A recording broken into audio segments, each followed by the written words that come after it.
दोस्तों, इथोपिया अफ्रीकी महाद्वीप का एक देश जहां 12,000 साल बाद एक ज्वालामुखी इतने बड़े विस्फोट के साथ फटा कि धुआं 4,500 किलोमीटर दूर भारत तक आ गया। भारत में जहाज उड़ने से रोक दिए गए। यमन, ओमान जैसे देश इस ज्वालामुखी के लपेटे में आ गए। राख और सल्फर डाइऑक्साइड के गुबार ने लाल सागर को ढक दिया। गल्फ और अफ्रीकी महाद्वीप में इस विस्फोट के बाद से लोग भयंकर खौफ में हैं। 12,000 साल से धरती के नीचे सोया हुआ दैत्य जाग गया है। वो ज्वालामुखी जो 12,000 साल से फटा नहीं था, वो जब फटा तो कई देशों को उसने अपनी गिरफ्त में ले लिया। इस ज्वालामुखी में पहला धमाका अगले बड़े धमाकों की शुरुआत बताया जा रहा है। कैसे इथोपिया में मौजूद 60 ज्वालामुखी मानवता पर खतरे के बादल बनकर मंडरा रहे हैं। कैसे जिस ज्वालामुखी को सब लोग भूल चुके थे, उसमें विस्फोट हो गया। सब कुछ बताऊंगी, वीडियो में बने रहिए दोस्तों। नमस्कार, मेरा नाम प्रज्ञा मिश्रा है और आप प्रज्ञा का पन्ना देख रहे हैं। ये देखिए दोस्तों, ये इथोपिया देश है। लाल सागर के ठीक किनारे ये हेली गुबी ज्वालामुखी है। इसी ज्वालामुखी में विस्फोट हुआ। अब डराने वाली बात यह है कि रविवार को इस विस्फोट के साथ ज्वालामुखी से लावा नहीं निकला, बल्कि धुआं और राख का भयंकर गुबार निकला। और इतना निकला कि 4-5 देशों के लाल सागर पर छा गया। तो सवाल अब यह है कि क्या ये शुरुआत है? क्या गुब्बी ज्वालामुखी से अब लावा निकलने वाला है? दोस्तों, भारतीय मौसम विज्ञान विभाग ने कहा है कि ये राख के बादल बुधवार तक भारत से आगे चीन तक पहुंच जाएंगे। इस गुबार की वजह से एयर इंडिया ने अपनी 11 उड़ानें रद्द कर दी हैं। विस्फोट अफार इलाके में हेली गुब्बी ज्वालामुखी में हुआ। यही हेली गुब्बी ज्वालामुखी है। ये ज्वालामुखी इतनी पुरानी और शांत ज्वालामुखी थी कि आज तक इसका कोई रिकॉर्ड ही नहीं था। यमन और ओमान की सरकार ने लोगों को सावधानी बरतने के लिए कह दिया है। ज्वालामुखी में और विस्फोट होने की आशंका।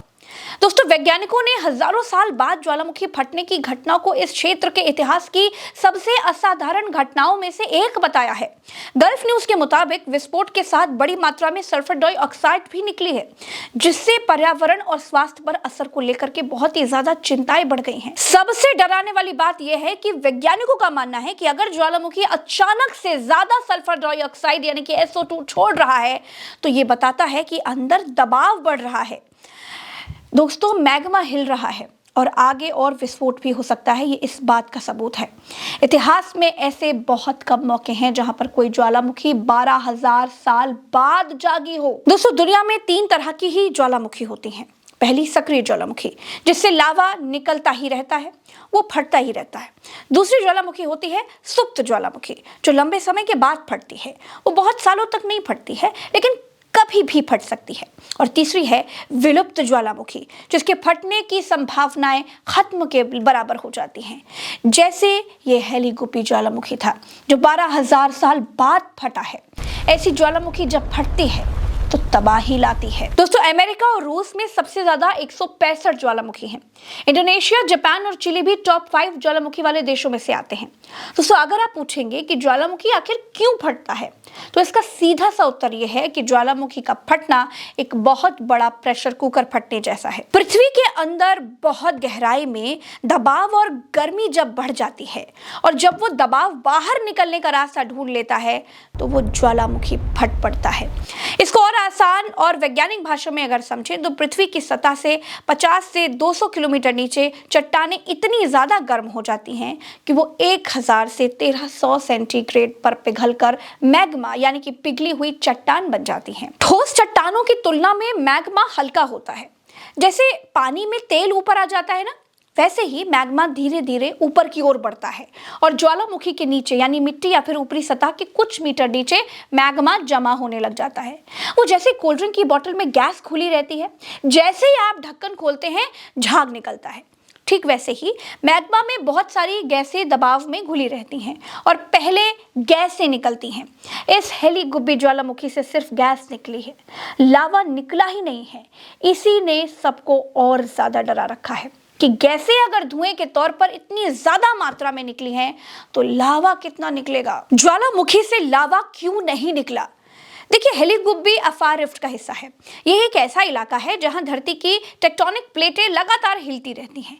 इस क्षेत्र के दूसरे ज्वालामुखी जैसे एट्रा एले को पहले से ही लगातार मॉनिटर किया जाता है। ऐसे में हेलीगुब्बी की अचानक सक्रियता इस बात पर सवाल उठाती है कि धरती के भीतर मैग्मा में कौन से गहरे बदलाव हो रहे हैं। ये घटना अंतरराष्ट्रीय उपग्रह प्रणाली और सीमा पार जारी होने वाली राख संबंधी चेतावनियों के महत्व को भी सामने लेकर के आती है। ज्वालामुखी की राख हजारों किलोमीटर दूर तक जा सकती है, इसीलिए कई देशों की एजेंसियां मिलकर इसकी ट्रैकिंग कर रही हैं। दोस्तों, ज्वालामुखी इथियोपिया में फटा है, लेकिन प्रभाव भारत में दिख रहा है। भारत की डीजीसीए ने एयरलाइन के लिए डिटेल गाइडलाइंस जारी की हैं।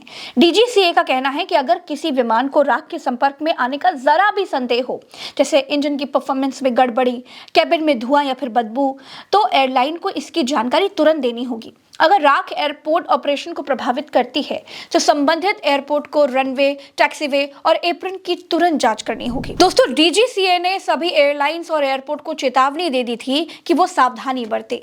ज्वालामुखी के राख के कारण अकासा एयर, इंडिगो और केएलएम ने कई उड़ानें रद्द कर दी हैं।